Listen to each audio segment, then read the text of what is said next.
Hi there, I'm Mary Susie from Bead Me a Story, and today I'm going to show you how to make this tri-flower beaded earring. And this is the largest version of these that I'm going to make, mainly because we're trying to squeeze in as many beads as we possibly can onto this one. So I'm going to be using, for my center jump ring, I have 20 gauge 3/16. For my triangles, I'm going to be using 20 gauge 5/32 jump rings. And then for my outside edge, I'm going to use 20 gauge 7/64. And I believe I used that size on all of the variations that I did this week. So I did a couple other versions of this that you can look at as well. This being the largest. Now when I say the largest, it's just a few millimeters larger than the other ones.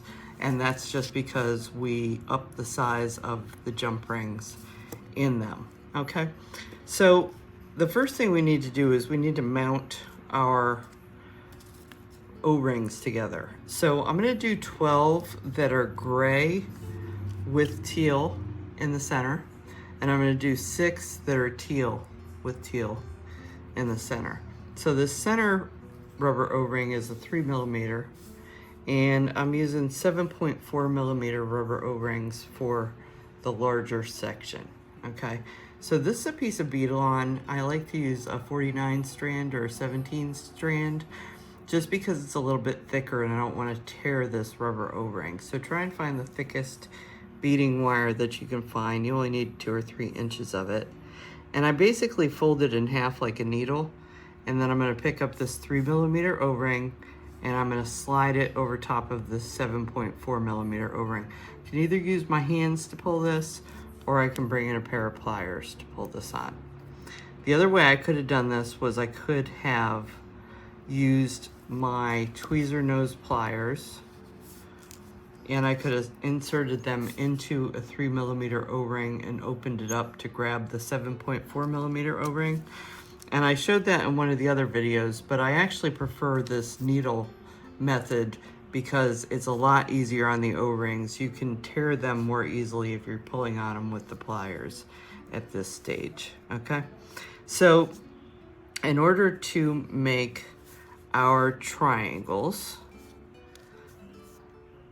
I'm going to take my 20 gauge 5/32 jump ring, and I'm going to pick up a gunmetal bead. And these are Toho demi rounds again.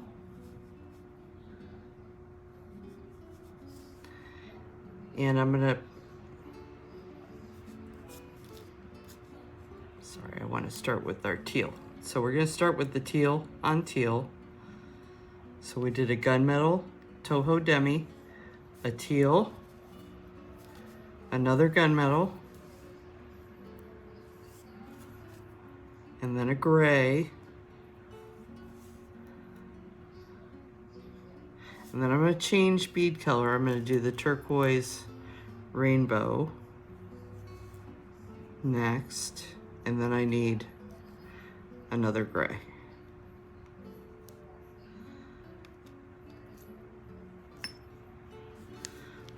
Okay.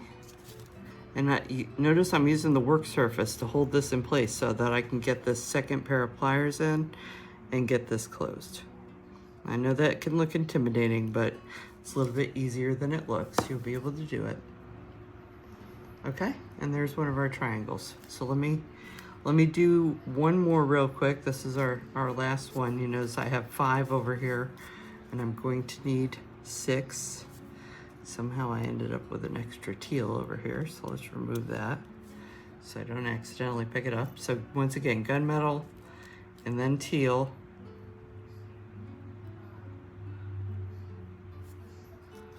and then gunmetal,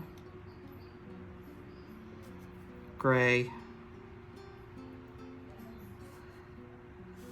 then the turquoise rainbow, and then finally one last gray. Okay, so as I said, we need 6 of these. Using my work surface to hold that in place.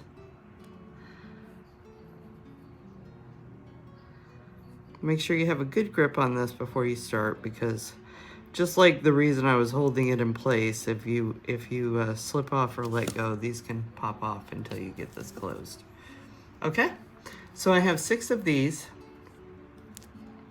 and you'll notice I am placing them so that the teal is facing the center, and that's how we're gonna mount those onto. This is our 20 gauge 3/16 jump ring that's going in the center.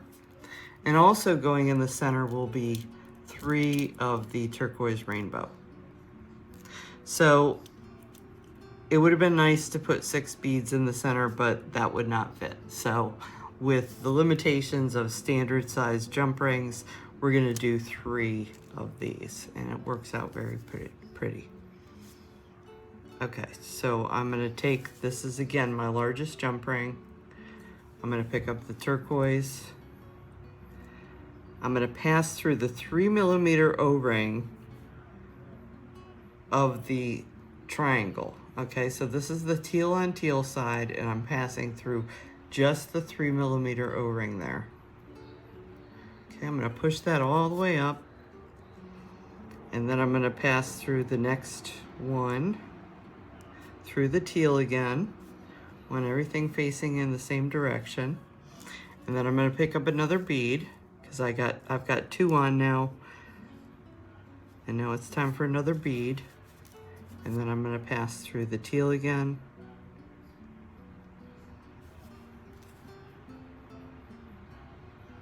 and the teal, and then we're gonna do our 3rd bead.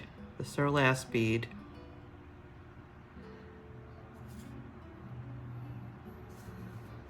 Okay, and then 2 more of these. So if you need to, you can kind of stagger these up and down so that you can push them further onto here as you go along.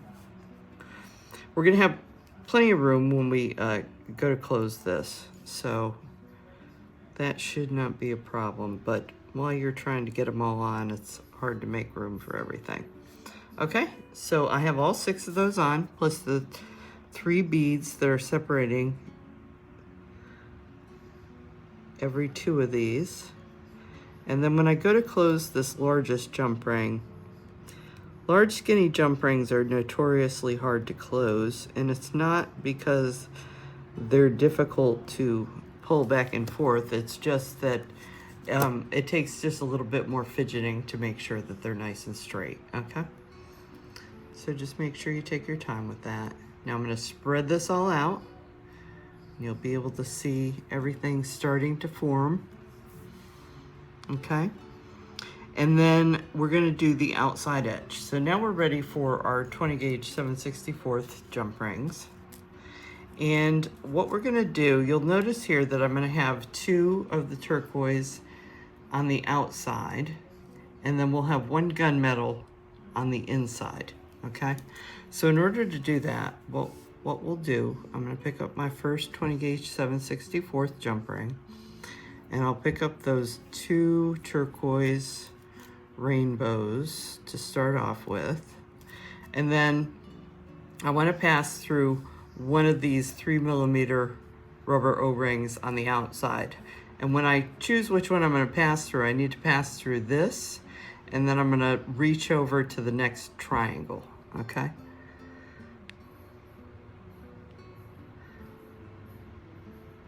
So I've got my 2 beads on there. I'm gonna push that jump ring through as much as I can comfortably, and then I'm gonna pick up the gunmetal bead, okay? And now I'm gonna reach across and pass through the next teal belonging to the next triangle in the circle, or the hexagon, whichever way you'd like to look at it.